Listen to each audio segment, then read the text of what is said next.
Hi, everybody. So, thank you again for joining us for just what we watched last week. And it's the first week of April, so we're just going to hop right in, starting with what we watched last Sunday, which is the last day of March the 31st. Watched a bunch of Batman Ninja.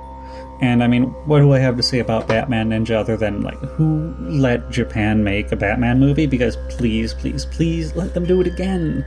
This is an extremely shonen-esque Batman anime, complete with samurai and mechs and time travel, and you would never guess it. Ninja. The Batman is sent back in time with most of his recognizable cast members. Heroes and villains alike. Logic be damned, feudal Japan, except for Batman, who follows a few years behind everyone else, so his rogues gallery can, build up their criminal empires and have henchmen again. I believe this is a full-fledged anime with no asterisks required, like fully produced in Japan, and I'm confident as well that someone out there will fight that. But it being an anime also means it comes with all the caveats of the medium in the shonen genre. Its dubbing isn't the best. The line readings definitely feel like nobody is together in the same room, which is normal, but it shouldn't feel like that. But this adaptation of Batman struggles most in its adaptations of the traditional Batman characters, especially its villains, especially Bane. Always Bane. Bane always gets the worst end of the stick. Even with all of this, I continually have fun with this and many of the rewatches I've had over the years, so yeah. Big recommend on Batman Ninja if you can handle utter lunacy. Talking about Immortals. I know there is a huge cult following for Immortals and its hyper-stylized sword and sandals Greek mythology adaptation, but I am not among that contingent. From the melodramatic performances, and I would call the costumes a little gaudy, none of the style in this movie really appeals to me. And that is entirely subjective. With the exception of maybe that final action sequences between the gods and the titans, I thought that was a brilliantly shot and well done sequence, even if I hate the costumes. Where the style in this movie failed for me, the story kind of abandoned me altogether. Presenting everything it had to say in the first lines of dialogue, while the little revenge plot that follows sure gets us from point A to point B. I'm happy for the contingent of people that like this. Like, this is a movie that should exist for people who like it. I'm not one of those people. After enjoying Beast Wars so much, I decided to throw on BumbleBee, because I'd heard how good BumbleBee was, and I was surprised by Beast Wars, and yeah, this is probably my favorite Transformers movie. I'd heard I was sleeping on this entry, and yeah, I certainly was. This is easily the most unique and engaging, heartfelt, and just fun Transformers movie for me. This remains the only movie in the franchise that doesn't feel like it was made exclusively by Dude Bros for Dude Bros, and I mean, unless I missed something in the last 3/4 of the last night I slept through.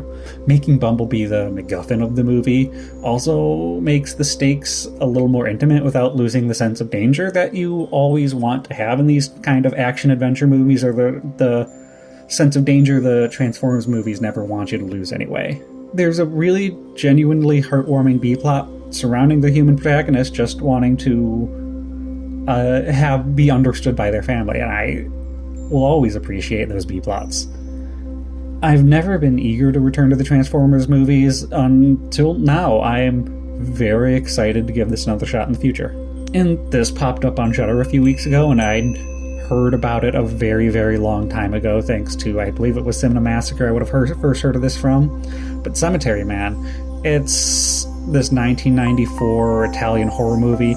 This is a really odd piece that I think might end up pairing well with 2023's Poor Things, diving into the kind of same themes of love and loss and mental health in weird and unique ways. This movie follows a pair of cemetery workers who double as zombie exterminators when the dead keep rising within 7 days of being buried. And it really sucks that one of those cemetery keepers is losing his touch on reality, the other has the mental capacity of a child, and both are love-struck and just really weird people in general.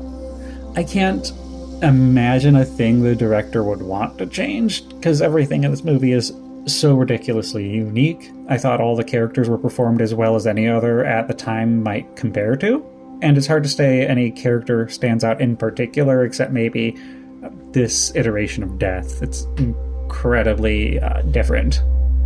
But what a weird, beautiful, gory movie to exist.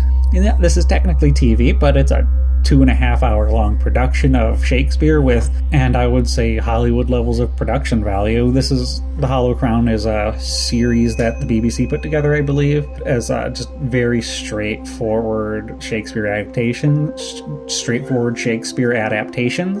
And while I am no Shakespeare expert, I cannot imagine a more literal adaptation of his works.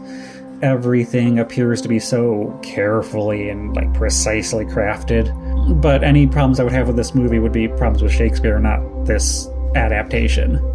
This adaptation does more than others, though, as I sometimes find Shakespeare hard to follow, and The Hollow Crown has presented the story so clearly I don't feel like I'm struggling to catch up with the entire production. And maybe I'm just dumb and can't follow Shakespeare. That's valid. Maybe one would grope about the characterization of the Title King being so effeminate. I thought it was a very on point and an interpretation I thought was well crafted. I am excited to go back to the rest of the Hollow Crown series. I'm going to be doing that, I think, in the next couple of weeks. With the passing of Akira Toriyama earlier this month, and just having a particularly rough couple of days last week, I wanted to put on something comfort foodie to watch, and this is so well deserving of that. DragonBall Super Superhero from 2022. It's fun, above all else, letting the characters push the humor forward in the plot, which is Piccolo discovering basically a speedrun of the Android and Cell saga from Dragon Ball Z, while Goku and Vegeta are off-world. More or less happens to the characters, and I'm okay with that. And speaking of the characters, I found the character animation for this, especially for a 3D animated anime, to be particularly fluid and really natural. I liked this version a lot. It stretches and alters the perspectives of some of the characters to develop some really dynamic movement and action sequences. And I really needed this to exist on this day. So thank you. Thank you so very much, Akira Toriyama. Hannibal Rising was not comfort food, nor was it particularly fun. This is my second attempt at watching Hannibal Rising. I had watched it years ago and just couldn't get through it. I had hoped it would grow on me in the many years since that first attempt, but alas, this was again a struggle. Following the adventures of a young Hannibal the Cannibal hunting down the only human antagonist that might make you root for an incestuous, torturous, long pig-nomming weeboo, the Nazis. Hannibal does at least try to not make Hannibal sympathetic, I thought. While having such an in-depth backstory, it's made pretty clear through dialogue and his actions, he is the epitome of red flags. Unfortunately, everything around a fair performance is neither fun as Red Dragon or Hannibal, nor as interesting as Silence of the Lambs or Manhunter. And it's impossible not to compare these. This is almost the movie equivalent of chewing fruit stripe gum for 130 minutes for 2 hours and 10 minutes.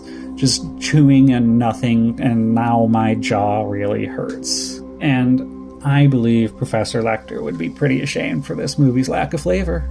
Again, we were feeling comfort foodie. Why not do Rogue One? A Star Wars story following the budding Rebel Alliance in their ever-growing mission to get a hold of the Death Star plans. This story managed to create a sense of urgency and direness in a prequel 40 years past its story's ultimate conclusion. Talking about Rogue One, I think the reliance on the deepfake technology has not aged any better than when it was released, which really highlights how odd it was that they chose to use this technology in shots that really could have been avoided. We didn't need to see Tarkin's face in such a close-up, or Princess Leia's. There are other small story decisions that mess with the pacing in awkward spots, such as the death of the talented Mads Mikkelsen, and the fast-tracking of some character development, I would say are the biggest flaws, as the performances, the action, and the cinematography do continue to really shine on this presentation's existence. Late Night with the Devil. From what I understand, the production was finished and fully presented initially before the understanding and the implications of using AI art would be. And new technologies are exciting, and I can understand wanting to try a thing before thinking of the longer ramifications. That being said, I really can't understand not editing the movie before its wide release to have the AI art replaced, since it was used in such short and uncomplicated ways. The production has had more than enough lead time since the issues of AI art have come to light to make such edits, which means they either didn't think to do it or they really just didn't care. And that's really disappointing. And for a lot of people, this is going to sincerely and seriously stain, and with good valid reasoning, an otherwise excellently well put together mockumentary about a 70s late night talk show bringing in a legally distinct Pazuzu for a chit chat.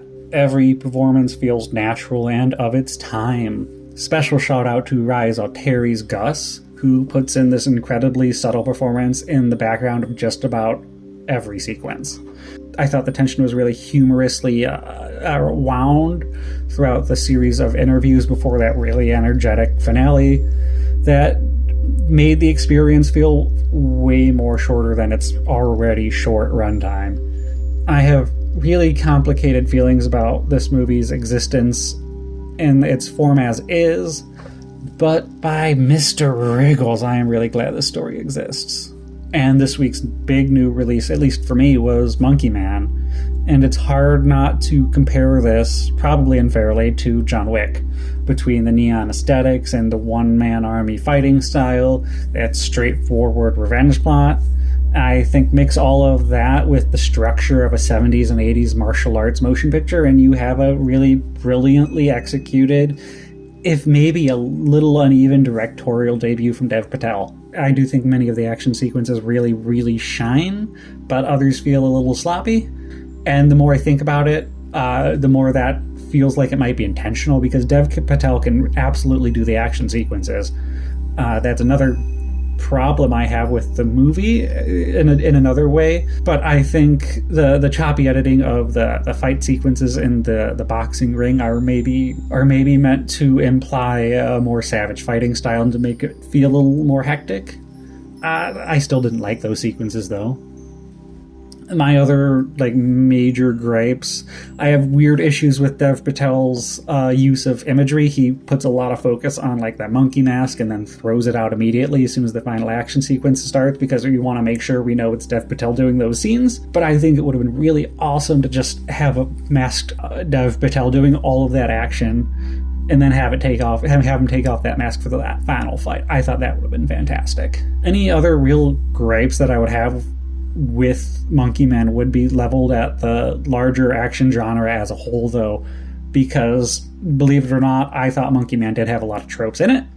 And while I do absolutely 100% love this movie exists from front to back, I absolutely dread whatever the news stories are going to be showing in India the day after this movie ends, the day after this story ends.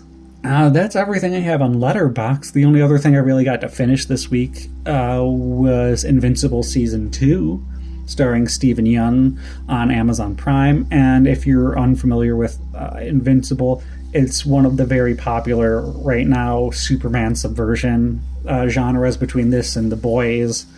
And I believe there's going to be an upcoming the upcoming Marvel movie with all of the Shady Avengers. We should call it the Shady Avengers, with White Canary, and with the new White Widow, with Florence Pugh and Ghost and David Harbour. Invincible is along those lines, where we're having a big anti-Superman show up, and how do we deal with that?